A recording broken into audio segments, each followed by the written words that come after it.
It's a scary time for streamers on Twitch, but I do hope everyone makes it out of this without having to lose their channels.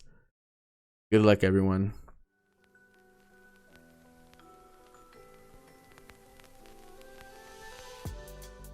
Hey, what's going on, everyone? Welcome to another episode of This Week Today with CuriousJ, where we talk about gaming and streaming news.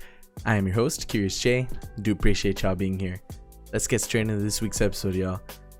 So Twitch announces a virtual TwitchCon happening next week. The pandemic has had its huge effect on all our lives.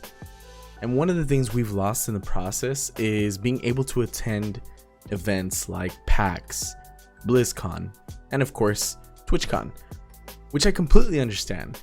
These events are being canceled to help prevent the spread of the coronavirus, so it makes sense.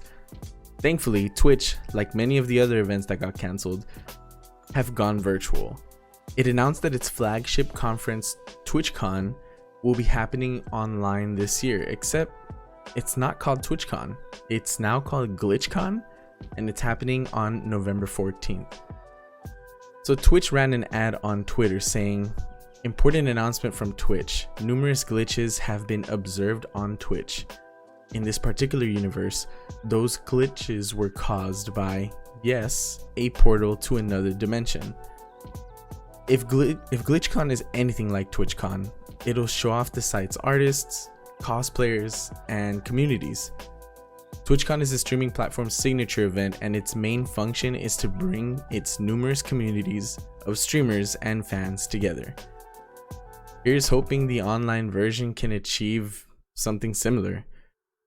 Twitch hasn't said anything about what we can expect, but rest assured, I will keep you informed if we get more information on the event. In other news, so it looks like this whole DMCA battle with Twitch is still going on, and things are only getting crazier. So Amazon received a blistering letter last Thursday about copyright infringement and Twitch's non-existent licensing deals with major music rights holders.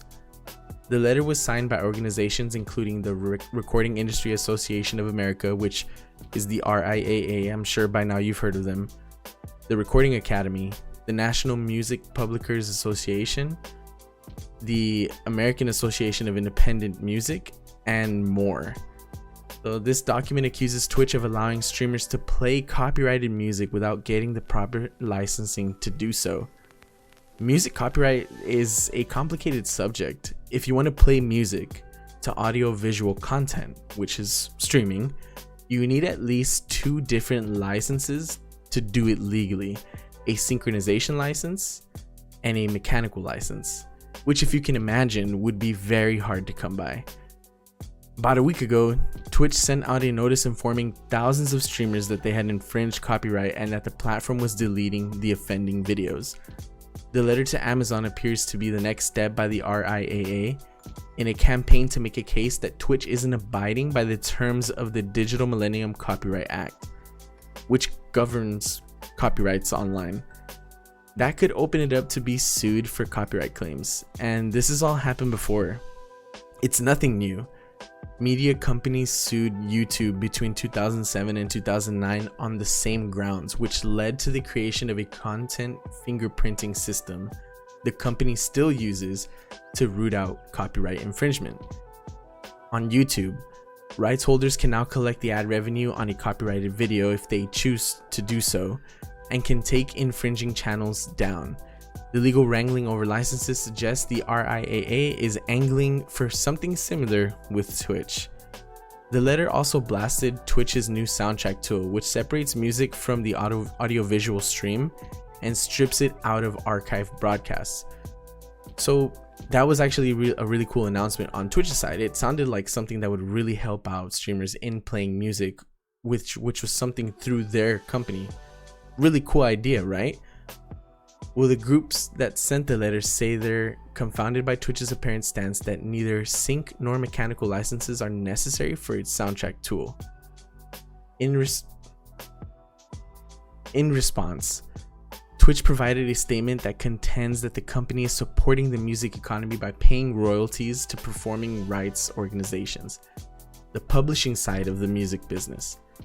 That means Twitch is paying for licenses just not the ones the RIAA wants. Public performance licenses, which is what Twitch is paying for, allow places like restaurants to play music in public. Twitch also said that its soundtrack feature is fully licensed and that it had agreements in place with right holders for the music featured in the product. The industry groups say they're concerned that unlicensed music is still widely available on Twitch, despite its claims that the company would remove it. Twitch appears to do nothing in response to the thousands of notices of music infringement that it has received, nor does it currently even acknowledge that it received them. So this is all a huge deal. It may not sound like it, but it really is. This all ties into all the DMCA strikes that have been issued to multiple content creators across Twitch. As we mentioned 2 weeks ago, streamers got that first notice and gave everyone a few days to sort through all their content, delete all clips and VODs that they thought could possibly get them a copyright strike. Well, the streamers went through all the trouble of downloading the important clips, the important VODs, deleting everything they possibly could. Some people deleted everything, completely everything. But now it seems that doesn't even matter. There was an instance of a streamer who got a copyright strike for a clip that had already been deleted. I mean, this is scary for anyone who's been playing music that they probably shouldn't have been playing on stream, which, let's be honest, it's pretty much everyone. But I can imagine it's an even bigger deal to Twitch's top streamers, because if you've ever watched a stream from a top content creator, you know that that stuff's being played on there. And there's nothing Twitch can really do to protect them. As of now, there's yet to be a case where someone banned from their 3 strikes you're out policy has been unbanned. It hasn't happened. So getting banned from DMCA strikes is pretty much a permanent ban on Twitch. It's a scary time for streamers on Twitch, but I do hope everyone makes it out of this without having to lose their channels. Good luck, everyone. And last but not least, so earlier this week, it emerged that third-party giant Capcom's internal systems had been hacked, though the company claimed that no customer data was affected. It has now emerged that the publisher was targeted by the Ragnar Locker ransomware, software designed to exfiltrate information from internal networks before encrypting the lot, at which point the victim is locked out, contacted, and extorted. Bleeping Computer broke the story and managed to access the Ragnar Locker sample, a proof provided to the victim by the hackers, which contains the ransom note allegedly delivered to Capcom. It reads as follows: "We have breached your security perimeter and have access to every server of company networks in different offices located in Japan, USA, and Canada.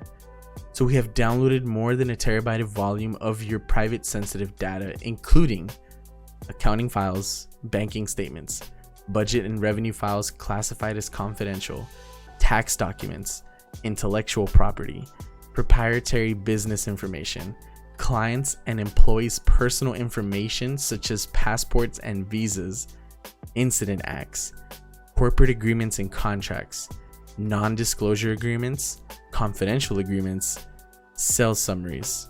Also, we have your private corporate correspondence, emails, and messenger conversations, marketing presentations, audit reports, and a lot of other sensitive information."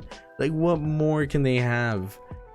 It goes on to say, "If no deal is made, then all your data will be published and or sold through an auction to any third parties."